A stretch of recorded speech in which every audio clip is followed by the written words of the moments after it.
और मेरे so called देशभक्तों, हम सब लोग अपने आप को बहुत बड़ा देशभक्त कहते हैं ना, पर जरा एक बात बताएंगे, क्यों हमारी देशभक्ति केवल 15 अगस्त और 26 जनवरी को ही उफान मारती है? देशभक्ति का मतलब हमारे लिए क्या है?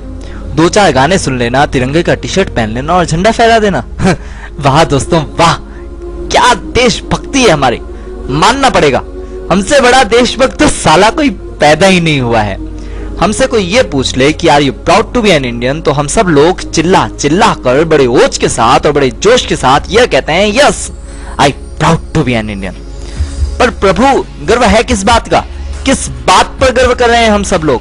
इस देश की बढ़ती जनसंख्या पर, या फिर दिनों दिन पांव फसारते हुए जातिवाद पर, या फिर इस देश के बढ़ते भ्रष्टाचार पर, जहां बिना पैसे दिए कोई काम नहीं होता? बच्चा पैदा हो तो घूस दो, बंदा मरे तो घूस दो, बस घूस दो घूस। या फिर हमें इस बात पर गर्व है कि संसद में हमारे नेता जूते और चप्पल मारते हैं और इसे पूरी दुनिया में लाइव देखा जाता है?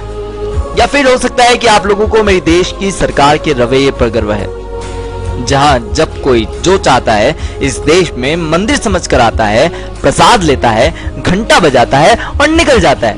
मगर मेरे श्रीमान मंत्री महोदय यह फरमाते हैं कि हमें इस घटना पर बहुत खेद है और अब भारत और नहीं सहेगा, अब हम चुप नहीं बैठेंगे, अब भारत और नहीं सहने वाला। अरे कोई उनसे ये तो पूछे कि देवता तुमने आज तक किया क्या है? क्या हम इन बातों पर गर्व कर रहे हैं, या हम उन हालातों पर गर्व कर रहे हैं जहां कुछ परिवार को तो 2 वक्त की रोटी भी नसीब नहीं होती, तो इस देश में कुछ परिवार जानवर से भी बदतर जिंदगी गुजार रहे हैं। ये है मेरे देश के हालात, और अगर हम इन हालातों पर गर्व कर रहे हैं तो हमें खुद पर शर्म आनी चाहिए। अब सवाल यह नहीं कि इस देश ने हमारे लिए क्या किया है, क्योंकि अब सवाल तो यह उठता है कि हमने इस देश के लिए क्या किया है। दोस्तों, इस वीडियो को केवल देखो मत, सोचो, समझो और कुछ करने के लिए आगे बढ़ो।